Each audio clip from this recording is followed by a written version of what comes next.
একদম স্টেশনে পৌঁছে গেছি। এত তাড়াহুড়ো হয়েছে যে সকালবেলা করতেই পারিনি, তাই ভাবলাম যে না স্টেশনে গিয়ে একটু ওয়েট করবো, তখনই ভিডিওটা শুরু করব। আমরা যাচ্ছি, বাড়ি চলে যাচ্ছি।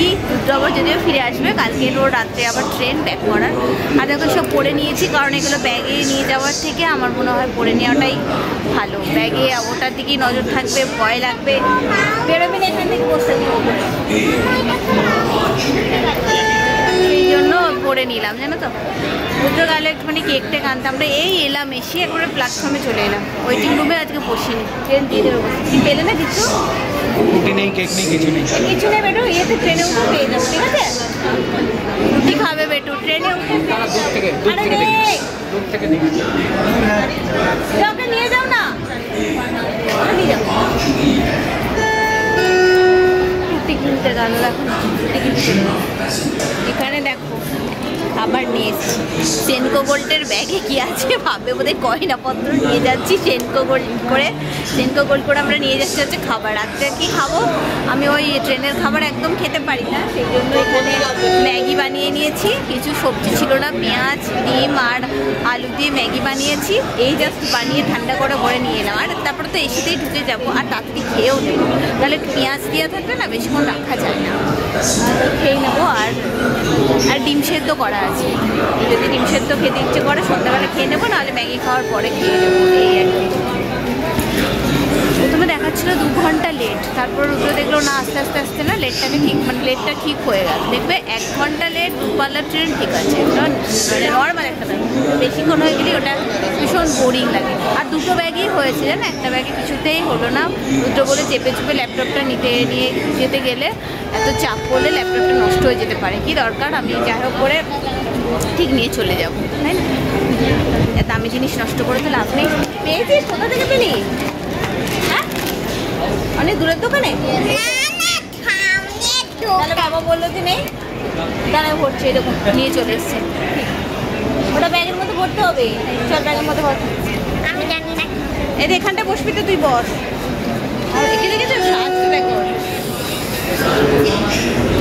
নিজে ঘড়ি চার্জ দিল, ওই ঘড়িটা তো চার্জ দেও না, স্মার্ট ওয়াচ। নিজের ঘড়ি নিজে সকাল কালকে রাত থেকে, এই তো ব্যাগ পড়ে যাবে না, সকাল থেকে ধর, সকাল থেকে চার্জ দিয়ে দিই।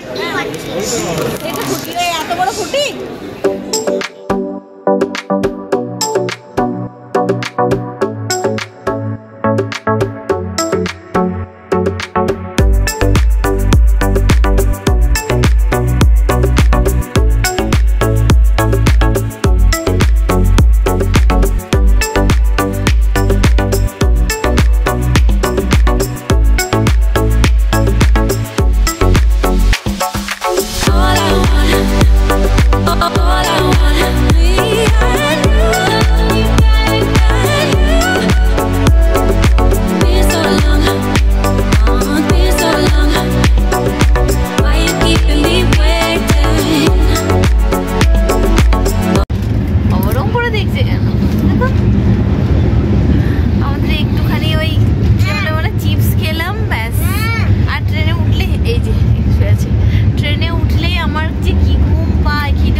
কেকটা আছে, ভাবছি খেয়ে নেবো, খিদে পাই আর ঘুম পাই। হ্যাঁ খাওয়া শুরু করা, খুব খিদে পেয়ে যাচ্ছে সত্যি। এই 6:30 মতো বাজছে, আর আমি তো ওই 7:30 বাজলেই খেয়ে নেবো, বের করতে এরকম বলছি। আর 1 ঘন্টা বসে থাকতে হবে, আমরা খেয়ে নেবো, খেয়ে শুয়ে পড়বো। কি করবো, শুয়ে পড়বো।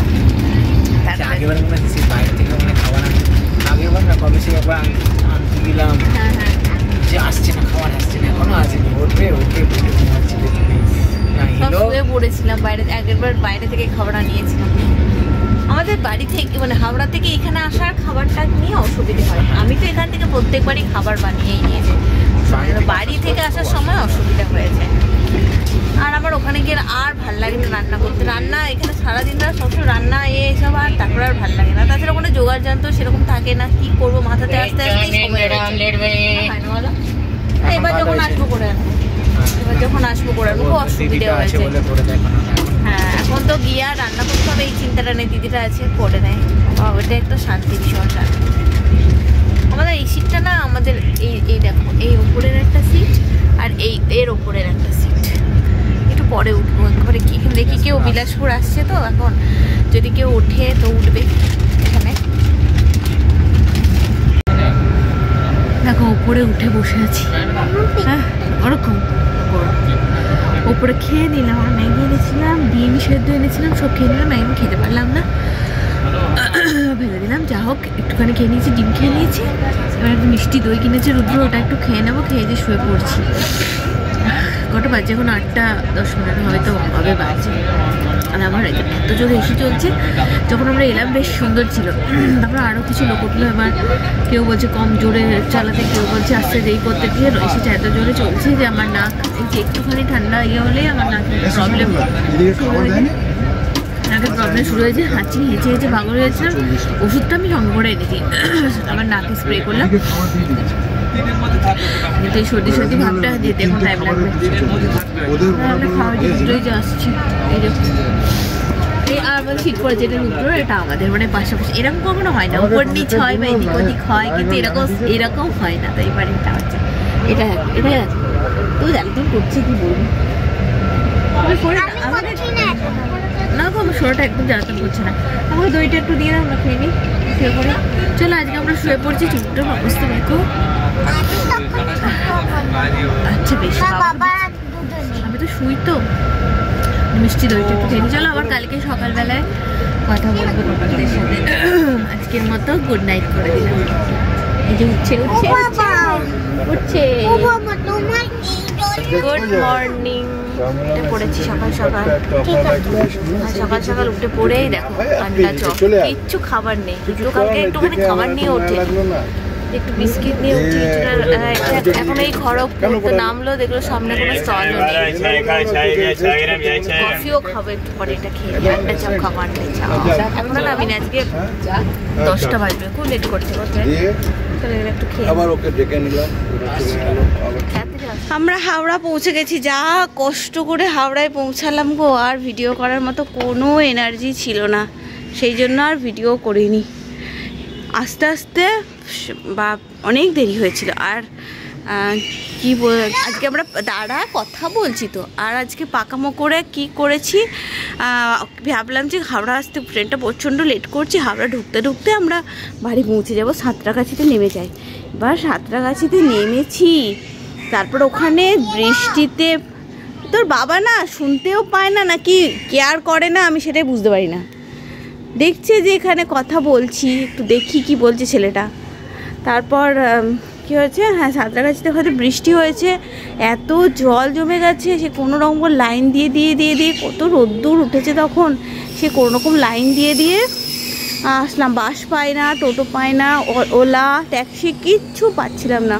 অনেক কষ্টে একটা বাসে করে বেলেপোল এসে, বেলেপোল থেকে আবার আমরা এলাম আমাদের বাড়ির কাছে টোটো করে। এত কষ্ট হয়েছে আজকে, অনেকটা দেরি হয়েছে। মানে এটা একটু বেশি পাকামো করে ফেলেছিলাম, ওই জন্য শাস্তিটা আজকে ভোগ করতে হলো। যাই হোক, কি সুন্দর পড়ন্ত বিকেল দেখো, কি সুন্দর। বেরোবো একটু, রুদ্র তো আজকে আবার চলে যাবে, ব্যাক করবে, আর আমি একটু বেরোবো একটু পরে। দেখো কি সুন্দর নারকেল গাছের ফাঁকা দিয়ে কি সুন্দর লাগছে।